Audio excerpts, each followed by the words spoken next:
அண்மைச் செய்தி.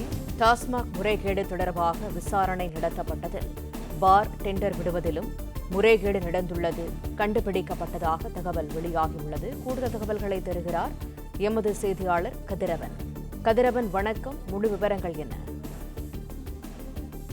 டாஸ்மாக் முறைகேடு தொடர்பாக அமலாக்கத்துறை அதிகாரிகள் தொடர்ந்து டாஸ்மாக் மேலாளர் உள்ளிட்டவர்களிடம் விசாரணைகள் மேற்கொள்ளப்பட்டு வருகிறது. இந்த விசாரணையின் போது டாஸ்மாக் பார் டெண்டர் விடுவதிலும் முறைகேடு நடந்திருப்பது கண்டுபிடிக்கப்பட்டிருப்பதாக அதிகாரிகள் தகவல் தெரிவித்திருக்கிறார்கள். குறிப்பாக ஒரு சில நபர்கள் பல நபர்களின் ஜிஎஸ்டி எண்களை பயன்படுத்தியும் டிமாண்ட் டிராஃப்ட் என்று சொல்லக்கூடிய அந்த டிமாண்ட் டிராஃப்ட்களை கொடுத்தும் பார்களை டெண்டர் எடுத்திருப்பது அமலாக்கத்துறை அதிகாரி விசாரணையில தெரிய வந்திருப்பதாகவும், அந்த நபர்கள் பல நபர்களுக்கு சப்கான்ட்ராக்டர் போல இந்த பார்களை குத்தகைக்கு விட்டிருப்பதும் தெரிய வந்திருப்பதாக தெரிவிக்கப்பட்டிருக்கிறது. ஒவ்வொரு மாவட்டத்திலும் ஒரு பார்களில் 30 முதல் 40% மேல் இது போன்ற மோசடி செய்யப்பட்டு டெண்டர் எடுத்துள்ளதாக அமலாக்கத்துறை அதிகாரிகள் தகவல் தெரிவித்திருக்கிறார்கள். ஒவ்வொரு மாவட்டத்தில் உள்ள பல பார்களை டெண்டர் எடுத்த நபர்கள் அதனை அரசாங்கத்துக்கு தெரியாமல் பல நபர்களுக்கு சப்கான்ட்ராக்ட் விட்டிருப்பதும், அதன் மூலம் மதுபான வகைகளை அதிக அளவில் கூடுதல் விலைக்கு விற்பதும் கண்டுபிடிக்கப்பட்டிருப்பதாகவும் தெரிவிக்கப்பட்டிருக்கிறது. பார் அமைப்பதற்கு டாஸ்மாக் அருகே உள்ள கட்டிடத்தின் உரிமையாளர்களிடம் என்ஓசி வாங்குவதிலும் முறைகேடு செய்யப்பட்டு டெண்டர்கள் எடுக்கப்பட்டிருப்பது கண்டுபிடிக்கப்பட்டிருப்பதாகவும் தெரிவிக்கப்பட்டிருக்கிறது. பல்வேறு இடங்களில் லைசன்ஸ் இல்லாத பார்கள் தொடர்ந்து செயல்பட்டு வருவதும், அந்த பார்களுக்கும் டாஸ்மாகிலிருந்து மது விற்பனை நடந்துள்ளதும், அந்த பார்கள் மூலமாக கூடுதல் விலைக்கு மதுபானங்கள் விற்கப்படுவதாகவும் தெரிவிக்கப்பட்டிருக்கிறது. பல இடங்களில் மாவட்ட டாஸ்மாக் அலுவலர்கள், அரசியல் பிரபலங்கள் ஆகியோர் லைசன்ஸ் இல்லாத பார்கள் நடத்தப்பட்டு வருவதாகவும், அது குறித்த தகவல்களை சேகரிக்கப்பட்டு வருவதாகவும் அதிகாரிகள் தகவல் தெரிவித்திருக்கிறார்கள். குறிப்பாக சிவகங்கை, விருதுநகர் ஆகிய மாவட்டங்களில் முறைகேடுகள் அதிக அளவில் நடந்துள்ளது கண்டுபிடிக்கப்பட்டுள்ளதாக அமலாக்கத்துறை அதிகாரிகள் தெரிவித்திருக்கிறார்கள். இதன் மூலம் பல நூறு கோடி ரூபாய் முறைகேடுகள் செய்யப்பட்டுள்ளதாகவும் அதிகாரிகள் தகவலை தெரிவித்திருக்கிறார்கள். குறிப்பாக டாஸ்மாக் நிறுவன மேலாண் இயக்குநர் விசாகன், டாஸ்மாக் நிறுவன பொதுமேலாளர் ஜோதி சங்கர், மேலாளர் சங்கீதா ஆகியோரிடம் நடத்தப்பட்ட விசாரணையில் பல்வேறு முக்கிய தகவல்கள் கிடைக்கப்பட்டுள்ளதாக அமலாக்கத்துறை அதிகாரிகள் தகவல் தெரிவித்திருக்கிறார்கள். இவர்களிடம் 13 மாவட்டங்களில் உள்ள டாஸ்மாக் குறித்த விவரங்களை 4 தினங்களுக்குள் சமர்ப்பிக்க வேண்டும் என அமலாக்கத்துறை அதிகாரிகள் கேட்டுக் கொண்டுள்ளதாகவும் தெரிவிக்கப்பட்டிருக்கிறது.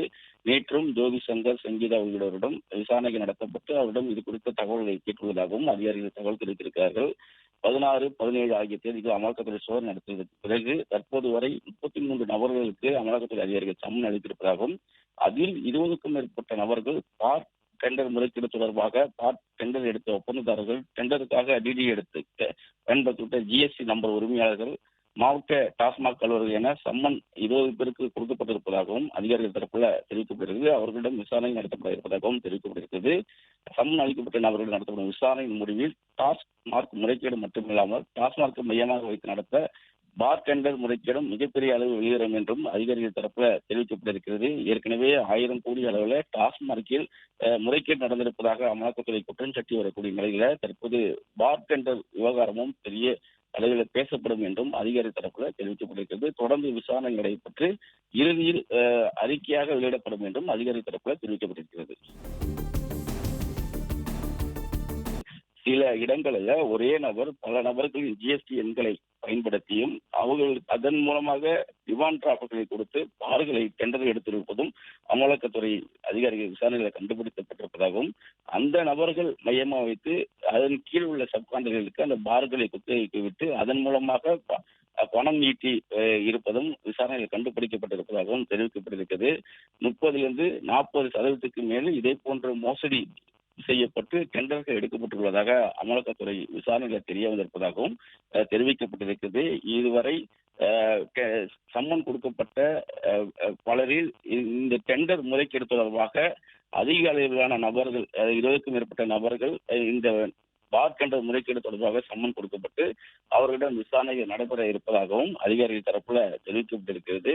13 மாவட்டங்களில் உள்ள டாஸ்மாக் குறித்த விவரங்களை 4 தினங்களுக்குள் டாஸ்மாக் மேலாண் இயக்குநர் விசாகன் மற்றும் டாஸ்மாக் நிறுவன பொதுமேலாளர் ஜோதி சங்கர், சங்கீதாவிடம் கேட்கப்படுவதாகவும், அதன் அடிப்படையில் அடுத்த கட்ட விசாரணை தொடரும் என்றும் அமலாக்கத்துறை அதிகாரிகள் தரப்பு தெரிவிக்கப்பட்டிருக்கிறது.